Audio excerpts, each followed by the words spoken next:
अस्सलाम वालेकुम। Welcome to ए मुराद। दोस्तों, बात आज हम करने जा रहे हैं कि ईरान जो कि आज से कुछ माह पहले या कुछ साल पहले चाइना के जेटन सी में भी बहुत इंटरेस्टेड था, वो पाकिस्तान के JF-17 ब्लॉक 3 में भी इंटरेस्टेड था। लेकिन एक चीज़ आपने कभी सोची है कि चाइना या पाकिस्तान ने कभी इसको लेकर आगे नहीं बढ़े, कभी उन्होंने अपने फाइटर जेट्स देने के लिए फिर प्रॉपर कोशिशें नहीं की, या मैं यूँ कहूँ कि चाइना या पाकिस्तान की तरफ से उतना रिस्पॉन्स भी नहीं आया। उसकी कुछ ऐसी रीज़न्स हैं जो कि आज जब हम एक्सप्लेन करेंगे तो आपको समझ में आएंगी। हालांकि इससे पहले ये खबरें चलती रही हैं पाकिस्तानी साइड से भी और ईरानियन साइड से भी कि अब बात हो रही है JF-17 ब्लॉक 3 की परचेज़ को लेकर, अब बात हो रही है चाइना के जेटन सी को लेकर, अब बात हो रही है चाइना के फ्लां एयर डिफेंस सिस्टम को लेकर या फ्लां मिसाइल सिस्टम को लेकर। लेकिन प्रैक्टिकली ईरान ने कुछ भी नहीं खरीदा और आज भी ईरान की एयरफोर्स इतनी ज़्यादा कमज़ोर है कि उसके नताइज हम अपने सामने देख रहे हैं कि किस तरह इजराइल ने 13 जून की सुबह से लेकर फजर के टाइम से लेकर रात तक और अभी भी उनकी वेव्स चल रही हैं बॉम्बिंग करने की। और ईरान की टॉप लीडरशिप मिलिट्री की जो आर्मी चीफ है ईरान के military chief Mohammad Bagheri, IRGC के एयर चीफ और बहुत सी बड़ी लीडरशिप 20 के करीब जनरल्स वो अपनी जान गंवा चुके हैं। ईरान के नतंज में मौजूद न्यूक्लियर प्लांट्स, उसके साथ साथ तबरेज़ का और तेहरान में मौजूद मेहराबाद का इतने बड़े जो एयरपोर्ट्स हैं वो कम्प्लीटली डिस्ट्रॉय कर दिए हैं। उनके विजुअल्स तो मैं खैर आपको यहाँ नहीं दिखा सकता, विजुअल्स हमने अपने ट्विटर पर और व्हाट्सएप चैनल पर कवर किए हुए हैं, तो उनका लिंक मैं डिस्क्रिप्शन में दे दूंगा। उन विजुअल्स को आप वहां जाके स्क्रॉल करेंगे तो आपको सब वो मिल जाएंगे। इसके साथ साथ जो ईरान की बैलिस्टिक मिसाइल फैसिलिटीज़ थी वो भी मल्टीपल डिस्ट्रॉय की हैं। अमीर अली इनकी बहुत मशहूर एक मिसाइल बेस थी, वो डिस्ट्रॉय की है और उनकी एंट्रेंस तक डिस्ट्रॉय कर दी है इसराइली फाइटर जेट्स ने। 200 के करीब इसराइली फाइटर जेट्स ने ईरान के मुख्तलिफ एरियाज पर बॉम्बिंग की है, ना सिर्फ अपने फाइटर जेट्स के थ्रू, बल्कि इसराइल ने एक वीडियो भी रिलीज की है जहां इजरायली इंटेलिजेंस के लोग ईरान के अंदर ही मौजूद रहे बड़े लंबे अरसे तक और उन्होंने ईरान के अंदर ही एक ड्रोन बेस बनाई छोटी सी, वहीं ईरान के अंदर से ड्रोन्स फायर करके ईरान के कई एरियाज को डिस्ट्रॉय किया और अब उन ड्रोन्स की वो वीडियोस भी रिलीज कर रहे हैं। कुछ की वीडियोस आप यहाँ देख भी रहे होंगे। ईरान के मल्टीपल रेडार्स और एयर डिफेंस सिस्टम्स को डिस्ट्रॉय कर दिया गया है, जिनकी तस्वीर और official videos Israeli official accounts खुद रिलीज कर रहे हैं और उनको भी उनमें से कुछ मैं आपको दिखा रहा हूँ, सब नहीं दिखा सकता लेकिन बाकियों का मैं लिंक डिस्क्रिप्शन में दे दूंगा, आप वहां जाकर उन्हें चेकआउट कर सकते हैं। यहाँ एक चीज़ जो कंफर्म हो चुकी है और खुद ईरान के अंदर भी इस चीज़ को लेकर बहुत ज़्यादा तनकीद हो रही है कि ईरान की सिक्योरिटी कंप्रोमाइज्ड है, ईरानियन इंटेलिजेंस नाम की कोई चीज़ नहीं है। इजराइल के एजेंट्स बहुत बड़ी तादाद में ना सिर्फ ईरान की पॉलिटिकल लीडरशिप में मौजूद हैं बल्कि ईरानियन मिलिट्री में भी मौजूद हैं। उन्हें यहाँ तक पता है कि ईरान का आर्मी चीफ किस जगह सोएगा, ईरानियन IRGC का एयर चीफ किस जगह सोएगा, ईरान के न्यूक्लियर साइंटिस्ट किस जगह होंगे और माजी में भी मल्टीपल न्यूक्लियर साइंटिस्ट ईरान के इसी तरह असैसिनेट कर दिए गए। ना सिर्फ ये बल्कि मिड 2024 में जो फ़लस्तीन के इतने बड़े लीडर थे इस्माइल हानिया, उन्हें शहीद कर दिया गया और उन्हें भी शहीद ईरान में किया गया।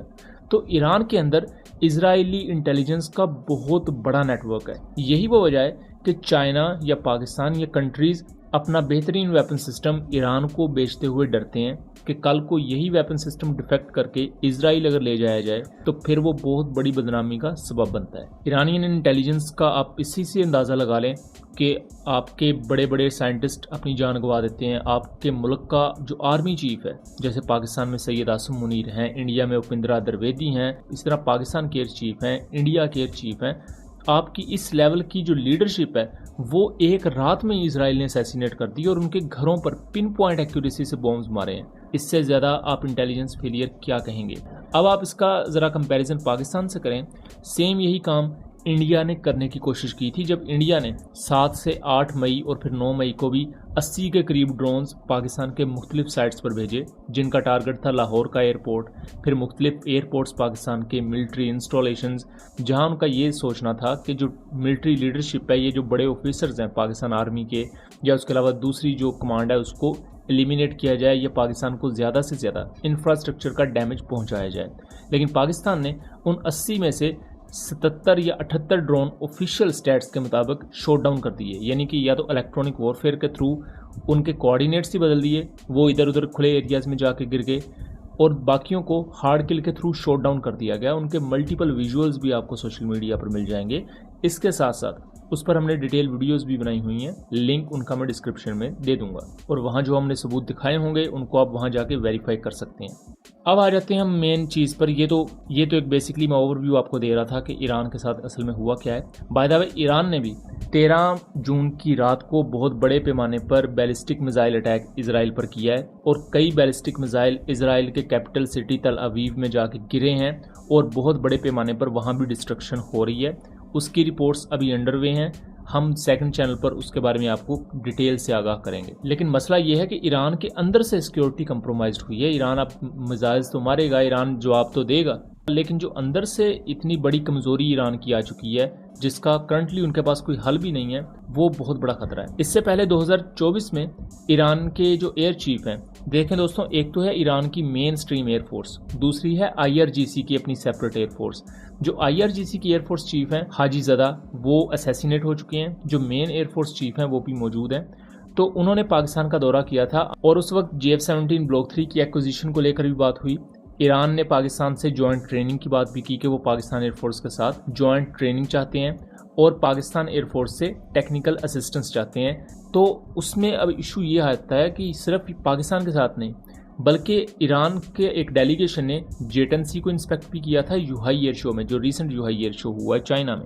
लेकिन जेटन-सी में ईरान इससे पहले भी इंटरेस्टेड था और मल्टीपल मीडिया रिपोर्ट्स भी अगर आप उठाएं तो उससे आपको ये चीज़ वाज़ेह हो जाएगी। लेकिन चाइना या पाकिस्तान अपना मिलिट्री इक्विपमेंट कभी भी ईरान को इस कॉन्टेक्स्ट में इजीली प्रोवाइड नहीं करेंगे, क्योंकि अगर यही खुदा ना खास्ता फाइटर जेट कुछ चाइनीज़ जेटन-सी या JF-17 डिफेक्ट होकर इसराइल ले जाते हैं उनके एजेंट्स और कल को उसकी जो टेक्नोलॉजी है वो इंडिया के हाथ लगती है या इवन वो ना भी हाथ लगे इंडिया के, तो वो अपने आप में बड़ी बदनामी का सबब बनता है। और माजी में ईरान के साथ मल्टीपल टाइम्स ऐसा हो चुका है।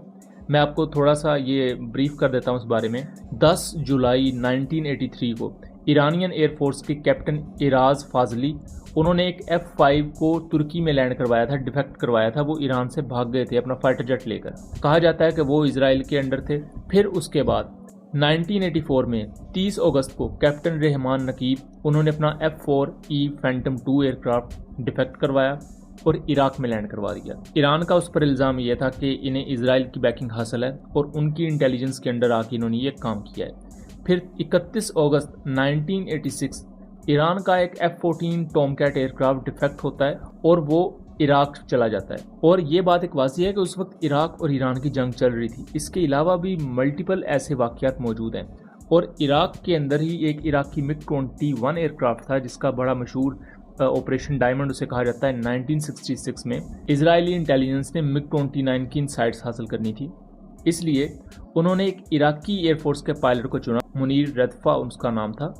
उसके थ्रू MiG-21 को डिफेक्ट करवाया और MiG-21 को अपने मुल्क में लैंड करवाया था उन्होंने। और वो आज भी MiG-21 वहाँ मौजूद है इसराइल में और इसे ऑपरेशन डायमंड उन्होंने कहा था।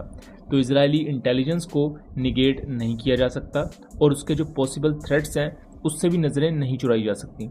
यहाँ ईरान जो सोवरेन गारंटीज देता है कि उसकी सिक्योरिटी अप टू मार्क है, उनकी इंटेलिजेंस बहुत स्ट्रॉन्ग है, वो दावे अब एक्सपोज हो चुके हैं। यही वो वजह है कि चाइना या पाकिस्तान अपना बेहतरीन वेपन सिस्टम ईरान को देने से झिझकते हैं। और पिछले 2 साल से हम ये भी सुन रहे हैं कि Su-35 बहुत जल्द ईरानियन एयरफोर्स का पार्ट बनेंगे, लेकिन अभी तक वो भी ईरानियन एयरफोर्स में इंडक्ट नहीं हो सके।